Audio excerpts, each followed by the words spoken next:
এই হাই, আমি স্বর্ণালী আর তোমরা আছো ল্যাদো লাইফের অ্যানাদার বিগ ব্লগে। আর এই ব্লগটা হতে চলেছে বহু প্রতীক্ষিত বিয়ে বাড়ির সেকেন্ড পার্ট। আর এইটা ছিল আমার বিয়ের দিনের লুক। কেমন হয়েছে বলো কিন্তু। যদিও বা এই সাজটা সাজতে আমার একদমই ইচ্ছে করছিল না, মনে হচ্ছিল শুয়ে থাকি, প্রচণ্ড ল্যাদ লাগছিল। ল্যাদ কথা বলা ভুল, আসলে আমার শরীরটা ভীষণই খারাপ লাগছিল। তো সেই দিন ছিল 14 ফেব্রুয়ারি, মানে ভ্যালেন্টাইন্স ডে। 13 ফেব্রুয়ারি ছিল গায়ে হলুদ বিয়ে, আর আজকে হলো 14 ফেব্রুয়ারি, আজকে হলো বধূবরণের দিবস। থুরি দিন তো আমি এই বধূবরণটা মিস করে গেছি একটু লেট করে আসার জন্য।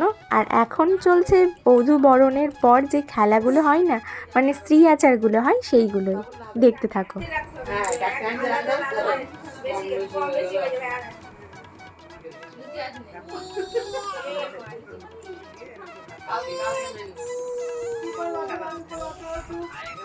দুজন মিলে সংসার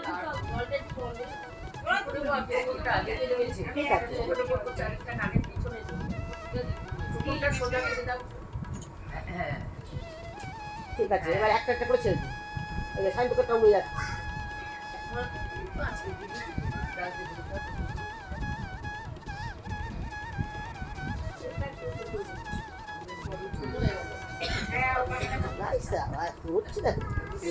কেউ কাউকে ছাড়ছে না জায়গায় জন্য, না সৌরভ থাকছে না শান্তিতে থাকছে, কে কাকে। আর রবীন্দ্র হচ্ছে এক জায়গায় দাঁড়িয়ে ঢিল দেবে, দেখ শান্তিটা পাক দিয়ে যাবে। আর সে ঠিক আছে, পায়ে গাছকে ঘোরা লাগাতে হবে না, ওই ঠিক লেগে যাবে।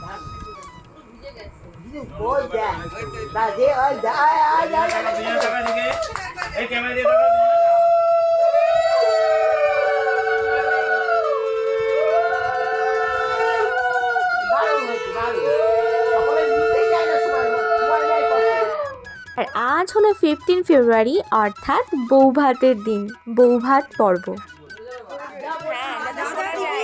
সবাই যেন শুনতে পায়।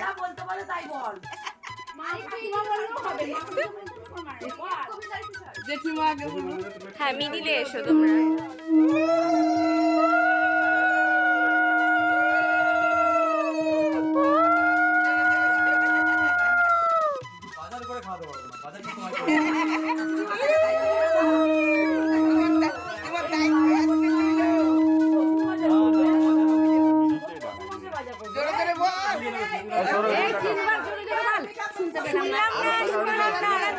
তিনবার বল জোরে জোরে।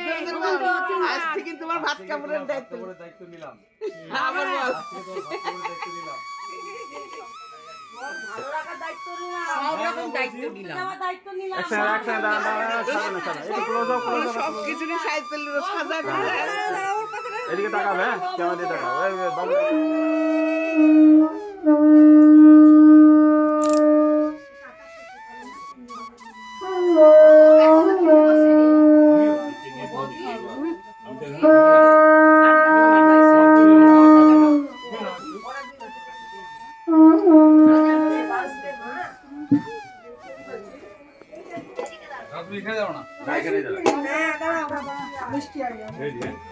কোনটা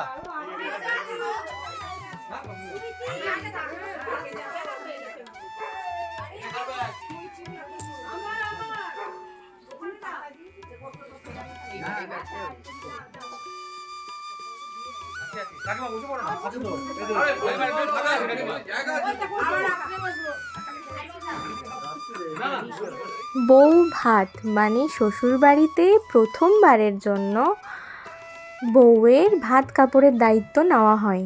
আর শুধু তাই নয়, বউ সেদিন সবাইকে ভাত বেড়ে খাওয়ায়, ঘি ভাত বেড়ে খাওয়ায়। তো এখানে বউ সবাইকে ভাত দিচ্ছে, আর আমি পেছন পেছন ঘুরঘুর করছি ক্লিপসগুলো নেওয়ার জন্য।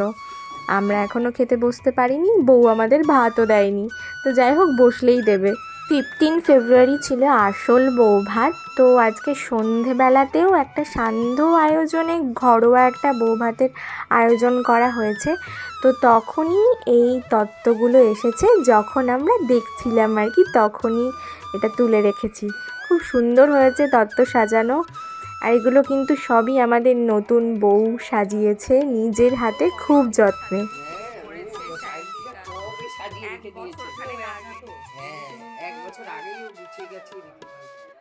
একটু করে হ্যাঁ হ্যাঁ আর আজ হলো সেই 16 ফেব্রুয়ারি, মানে ফাইনালি রিসেপশনের দিন। তো আমরা এখন সেখানেই যাচ্ছি। আর এই হলো আমাদের ব্রাইড, আমাদের মিষ্টি রিসেপশন ব্রাইড। ওকে সেদিন ভীষণই সুন্দর লাগছিল দেখতে।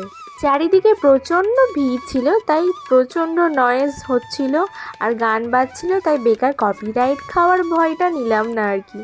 আর আমি শুধু একটাই কথা ভাবছিলাম যে সায়ন্তিকা মানে আমাদের ব্রাইড কখন ফাঁকা হবে আর আমি কখন গিয়ে ওর সাথে একটু ছবি তুলবো। আর এই হলো মা, মাকে কেমন লাগছে অবশ্যই জানিও। আমাদের ফুল ফ্যামিলি এখনও আসেনি, তাই স্টলেও আমরা সেভাবে যাইনি। পরে বাবা, ও আর ভাই এলো, তারপর সবাই মিলে আমরা একসাথে স্টলে গিয়ে একটু মজা করলাম আর কি। তারপর পরই চলে এলাম আসল ভুড়ি ভোজে, মানে রিসেপশনের আসল ভুড়ি ভোজে। এই হলো মেনু। আর আমরা আজকে ভাগাভাগি হয়ে বসেছি। ওইদিকে বসেছে বাবা ও ভাই, আর এইদিকে আমি, সৌমিতা মানে আমার ননদ বলা ভুল, বোনটাই বেশি, আমি ওকে খুব ভালোবাসি, খুব মিষ্টি মেয়ে, আর কাকিমা আর মা আর আমি আর সৌমিতা যেখানে থাকি সেখানে আমরা প্রচুর ছবি তুলি, কারণ আমরা একটা ছবিও পারফেক্টলি তুলতে পারি না। আমরা এত হাসি, এত বেঁকে যাই, এত আমাদের দাঁত কপাটি খুলে যায়, একটা ছবিও ঠিকঠাক মতো আসে না। আর সেদিন সৌমিতা শাড়ি পরায় ওকে ভীষণ মিষ্টি লাগছিল, আমারই খুব ইচ্ছা করছিল ওকে অনেক ছবি তুলে দিতে। আর আমরা এখন চলে এসেছি বিয়ে বাড়ির একদম শেষ পর্যায়ে, এক্ষুনি বাড়ি চলে যেতে হবে, আর বাড়িও চলে এসেছি। তো বিয়ে বাড়ি শেষ হয়ে যাওয়ায় আমার মনটা একটু খারাপই লাগছিল, যে এই বিয়েটার জন্য আমি প্রচুর এক্সাইটেড ছিলাম। আর ওই যে উনি চলে এলেন আমার ভিডিওটি খারাপ করতে। আর এই ছিল আমার রিসেপশন লুক, অবশ্যই জানিও কেমন হয়েছে। আর এই শাড়িটা রিসেন্টলি আমার ভীষণ ফেভারিট হয়ে উঠেছে, মানে ভীষণ পছন্দের একটা শাড়ি, লাল পাড়ের শাড়ি, ভীষণই পছন্দের শাড়ি এটা আমার। আর হ্যাঁ, অবশ্যই জানাতে কিন্তু ভুলবে না তোমাদের বিয়ে বাড়ির ব্লগ কেমন লাগলো। অবশ্য তাদের অ্যানিভার্সারি আসন্ন, মানে ফেব্রুয়ারি মাস আসন্ন, আর আমি এতদিন পর ব্লগটা কমপ্লিট করতে পেরে আমার নিজেরও খুব আনন্দ হচ্ছে। এর পর কিন্তু অনেক ব্লগ আসতে চলেছে, কারণ আমার ফোনে একদমই স্পেস নেই। চলি আজকের মতো টাটা, দেখা হচ্ছে আবার খুব তাড়াতাড়ি।